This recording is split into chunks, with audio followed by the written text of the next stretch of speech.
Kita kembali lagi, kita ada di chapter 5.2 sekarang. Kita akan bahas bahan berikutnya yaitu bentuk logaritma. Nah, ada 5 pokok bahasan, cuman yang mungkin yang paling penting itu yang pertama yaitu kita harus menyadari benar bahwa logaritma itu adalah kebalikan dari bentuk eksponensial ya. Nah, logaritma itu adalah suatu ekspresi matematika yang baru nih, yang berbentuk seperti ini. Log ada subscript B dalam kurung A. Nah, A itu adalah bilangan yang ingin kita logaritmakan. Nah, B itu adalah basis dari logaritmanya. Nah, ini sama seperti eksponen, ada basisnya ya. Nah, logaritma ini adalah kebalikan dari eksponensial. Nah, misalkan kita punya ini 2 pangkat 5 ya. 2 pangkat 5 tentunya Anda sudah tahu, jawabannya 32. Nah, ini bisa kita balik menjadi bentuk eksponensial. Nah, kalau 2 pangkat 5 itu yang ditanyanya 32-nya, tapi kalau dalam logaritma itu yang ditanyanya itu 5-nya. Jadi log, nah basisnya itu 2, 32, ini 5. Jadi log 32 dengan basis 2 itu adalah 5 gitu. Atau dengan kata lain, 32 itu 2 pangkat berapa gitu. Nah, ini jawabannya 5 gitu. Nah, nanti ada contoh-contoh selanjutnya. Nah, berikut ini ada 4 buah contoh yang bentuknya itu adalah bentuk eksponensial. Nah, tolong ubah bentuk eksponensial ini ke bentuk logaritma ya. Nah, kita akan kerjakan satu-satu. Nah, Anda bisa mengerjakan sendiri, nanti kita samakan jawabannya. Nah, yang nomor 1 ya. Nah, berarti ini adalah log dengan basisnya itu basis 2 karena ini nih ya. Nah, ini log yang ditanyanya itu log 16, jawabannya adalah 4. Nah, untuk nomor 2, log. Nah, basisnya adalah ini 81 dari 9. Jawabannya setengah. Log. Basisnya adalah 4 dari 1/16. Jawabannya min 2. Ya. Yang ini adalah log. Basisnya adalah B dari Z. Jawabannya adalah X. Nah, dari keempat contoh ini, semoga cukup jelas ya bagaimana mengubah bentuk eksponensial ke bentuk logaritma. Ya. Nanti harusnya ada kebalikannya nih, atau menghitung logaritma nih. Jadi eksponensialnya nggak akan dikasih tahu, Anda diminta untuk menghitung logaritmanya. Dalam contoh ini, kita diminta untuk mengubah bentuk logaritma ini ke bentuk eksponensial ya. Setelah itu, kita hitung nilai logaritmanya. Ya, untuk nomor 1 dulu nih. Nah, kita ubah ini ke bentuk eksponensial. 2 dipangkatin berapa supaya jadi 8. Oh, 2 pangkat 3 ya, jadi 8 tuh. Berarti ini jawabannya adalah 3. Nah, selanjutnya kita punya 10 dipangkatin berapa, nggak tahu, hasilnya 1000. Nah, kita tahu bahwa ini adalah 10 pangkat 3 yang sama dengan 1000 itu adalah, berarti ini jawabannya 3 juga. Ya. Untuk contoh nomor 3, kita punya 5 dipangkatin berapa supaya jadi 1/25.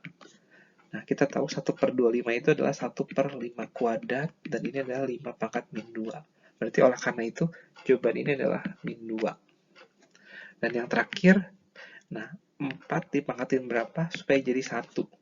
Nah, kita sudah tahu bahwa apapun dipangkatkan 0 itu jadi 1 ya. Berarti ini pangkat 0. Berarti jawaban nomor 4 itu adalah 0. Nah, dari keempat contoh ini, semoga cukup jelas nih mengubah dari eksponensial jadi logaritma, dari logaritma jadi eksponensial. Namun sayangnya, nggak semua perhitungan ini sebagus ini nilainya ini. Jadi ini kan nilainya kebetulan bulat ya. Jadi ada beberapa logaritma itu emang jawabannya itu nggak bulat, sehingga harus membutuhkan bantuan kalkulator. Supaya Anda lebih lancar dalam menghitung logaritma, saya ada 3 contoh lagi ya.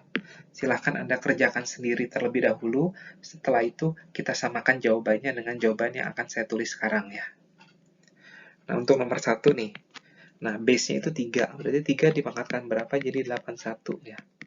Nah, kita udah tahu 81 itu adalah 9 kuadrat ya. 9 itu adalah 3 pangkat 2. Oh, berarti 81 itu adalah 3 pangkat 4. Oleh karena ini, log 381 itu adalah 4. Ya. Selanjutnya untuk nomor 2, base-nya itu 144. Nah, dipangkatkan berapa jadi 12 ya. Nah, 144 kan 12 kuadrat ya.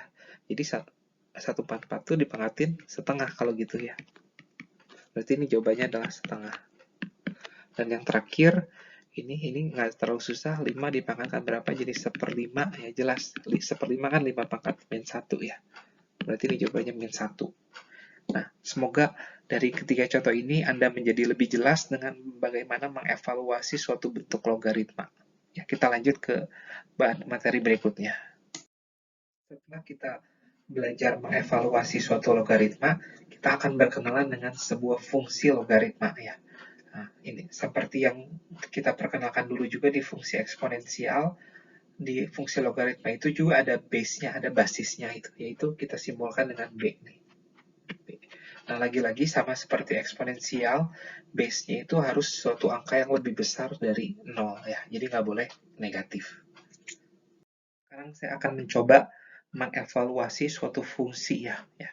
Sebenarnya ini nggak berbeda jauh dengan menghitung logaritma di beberapa contoh sebelumnya, tapi sekarang dibentuk dalam suatu bentuk fungsi ya.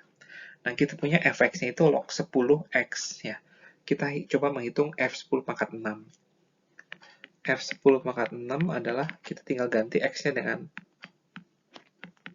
10 pangkat 6. Ya, ini langsung jawabannya adalah 6 ya. Kemudian nomor B, ini adalah log 10 0,01 ya. Dan kita tahu bahwa 0,01 itu adalah 10 pangkat min 2 ya. Ini adalah min 2 jawabannya. Kemudian untuk contoh nomor 2, fx-nya itu ganti, sekarang basisnya itu 2 ya. Berarti ini menjadi log 2 dari 1024.